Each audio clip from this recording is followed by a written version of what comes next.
Good morning, ladies and gentlemen. Welcome back on Business Ray Television. In our ongoing coverage of first quarter earnings, we are now joined by the management of India's top decorative paints maker, Asian Paints, Mr. Amit Syngle, MD and CEO at the largest decorative paints maker, Asian Paints, join us. The numbers are right there in front of you. A bit of a painful time for Asian Paints continues. You have a flat top line for the first quarter, 8,939 crores. Net profit has slipped 6% despite a 3% uptick in volume, and operating profit EBITDA is down 4% at 1625 crores. The stock price is reacting adversely, and this has happening over the last maybe 7-8 quarters, given the rising competitive intensity in the decorative paints sector. A very warm welcome, Mr. Syngle, and as always, it's a pleasure to host you. Would you want to comment on how volume rose but pricing pressure continues on Asian Paints? What has been the learning from Q1? So overall, when we look at, I think quarter one has been relatively much better than the previous 3 to 4 quarters in terms of what we have seen. I think the demand conditions were also a shade better in terms of what we have seen. We saw some good shoots of recovery in the urban centers, and the rural sector has been doing relatively better overall. I think the sentiments in the rural sector are quite good. Monsoons is something which is progressing quite well, which kind of really pops up the sentiment very, very strongly in terms of how we are seeing it. I think the industrial and the institutional segment has been doing quite well overall to that extent, and they have been doing well for the past few quarters to that extent.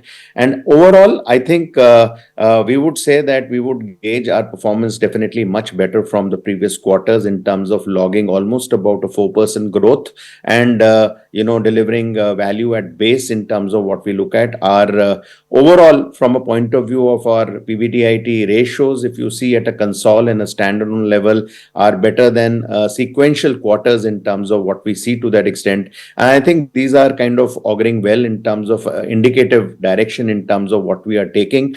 I think we are really progressing from a point of view of looking at putting a lot of innovative strategies and looking at propelling the brand as we kind of go forward. So I think overall, in terms of the business, I think it has definitely looked forward, especially when we look at some of the segments. Even the AP International, which is our global business, has done well with a growth of about 8% and a double-digit volume growth in terms of what we have seen there.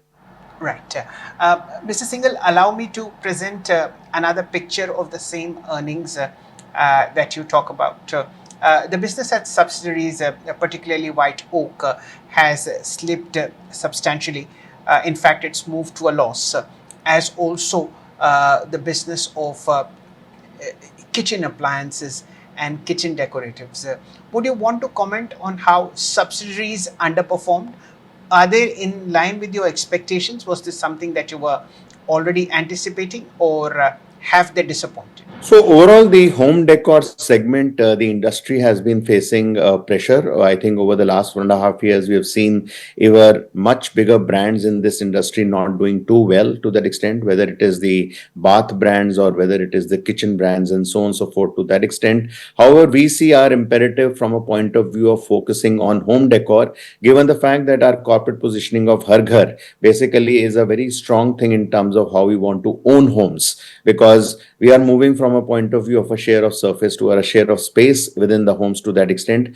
Definitely, I think some of these sectors have not performed as per our expectations. They have been much slower to that extent, and I think there is a task at hand in terms of how we want to kind of grow. But I think the overall scheme as of now, these segments are very, very small in terms of the overall thing, but these are always strong areas which we want to kind of work up. It's like a startup within in terms of what we are working on some of these segments. But having said that, I think some of these segments in terms of looking at furnishings and doors and windows have done relatively better as compared to lights, bath and kitchen to that extent. Hmm. The competitive intensity in the sector has gone up several notches over the last 8 quarters or so, Mr. Single. How is it now? Are you still feeling the heat in terms of your distribution strength, in terms of how retailers are selling Asian paints, in terms of how consumers are understanding your prices? We've seen a volume uptick, but sales have not exactly come up, and you've had a dip in profit, which essentially means pricing pressure. So overall, if you see, and I mentioned that this quarter has been better from both volume and value perspective. If we look at the mix has also been relatively better from a sequential quarter in terms of what we see. We are seeing possibly some good work in terms of the eco and the premium categories in terms of what we are able to put into the market. Overall, we have always seen that competitiveness has remained in this sector very strongly. Last year, we have seen, given the fact that the intensity of competition was higher, given the overall demand conditions were slow to that extent, and some new competition coming into the market as well. However, we see that given the inherent strengths of the brand, the way we kind of look at sustainable growth, so we are really focused in terms of really growing far more strongly and looking at basically maintaining our overall guidance with respect to the PBDIT margins in terms of going forward, given our initiatives of cost excellence in other areas in terms of what we are progressing. We are also looking at a lot of innovation in terms of newer products and newer segments in terms of what we are bringing in. And therefore, we believe that we have a clear strategy in terms of how we want to kind of really take on this entire competition at this moment and how we kind of really emerge out of this as we go forward in a more sustainable manner. Okay, Mr. Single, this time you've been hit. The entire decorative paints segment has been hit by a double whammy. Monsoon is strong, it continues, and the festival season is coming in early this time. So the post monsoon and pre-festival season window has shrunk modestly, if I may say so.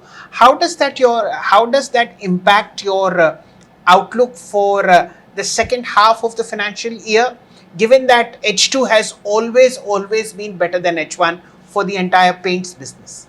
So definitely this time the festive season is a bit compressed. I think the number of retail days which you will get is much lesser to that extent.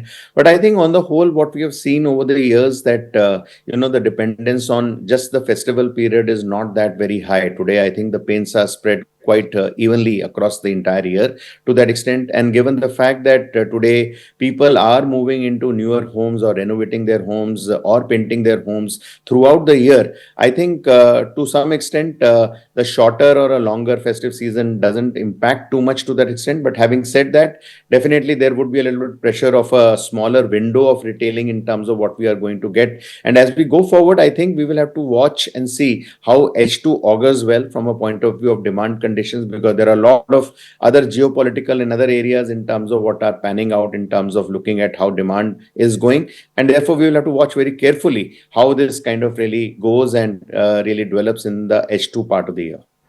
Okay, let's look at capacity utilization and capacity expansion for the coming 3 quarters, Mr. Single. Any fresh capacity, any new factories that are coming online in the subsequent 9 months from now? Anything that you've planned which is already functional in the second quarter that we are now in? So overall, from the point of view of capacities, I think today we are at about a 70-75% kind of a utilization in terms of the capacity. We have announced a newer capacity coming in central India near Indore, which is going to be globally one of the largest capacities in terms of what we are going to put to that extent. But that is some time away in terms of what we are seeing, given we are going through a certain process there. However, we see that from a point of view of some newer segments which we are kind of investing in. We have a white cement capacity which is coming in Dubai, which should be commissioned in the next couple of months in terms of what we see. We also have a new facility of a new emulsion, which is a VAM-VAE emulsion, which is coming up in Dahej in Gujarat, which will come in next year sometime in terms of unfolding some part of it, at least to that extent. I think these would be the newer areas which would be kind of coming out to that extent. But as of now, I think from a core paints point of view, I think we are covered in our capacity and we are at about a 70-75% utilization, as I said. Fair point. And would you want to comment on raw material prices? Are you facing any inflationary pressures on that part of the P&L account? I would say, in a good way, I think we have seen some deflation in the first quarter to the extent of about a percentage point in terms of looking at some deflation happening. I think the going trend is also a little bit softening given how we are seeing the crude prices and the derivatives, because a lot of raw material prices in paints are crude derivatives in terms of how they kind of come in. I think the only uphill factor which is working is the anti-dumping duty on TiO2, which has been put by the government, which would put some stress in terms of some prices which will get impacted of TiO2. But I think that will come in the latter half of this quarter and maybe in the full quarter of next year, full quarter of next third quarter, which is going to come in. And therefore, we will have to see in terms of how the TiO2 augmentation of prices balance out from a general raw material deflation in terms of what is there. So we will keep our eyes open in terms of seeing how the trends are moving, and then accordingly see in terms of there are any areas of pricing we need to kind of touch as we go forward. Right.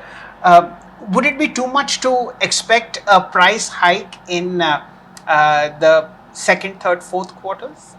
Definitely, I think it's very difficult to say at this point of time. As I said, that we need to kind of see the impact of TiO2 and the balancing of other raw materials which kind of take place. I think we'll take a call in terms of looking at pricing towards the end of this quarter as we go ahead. Okay.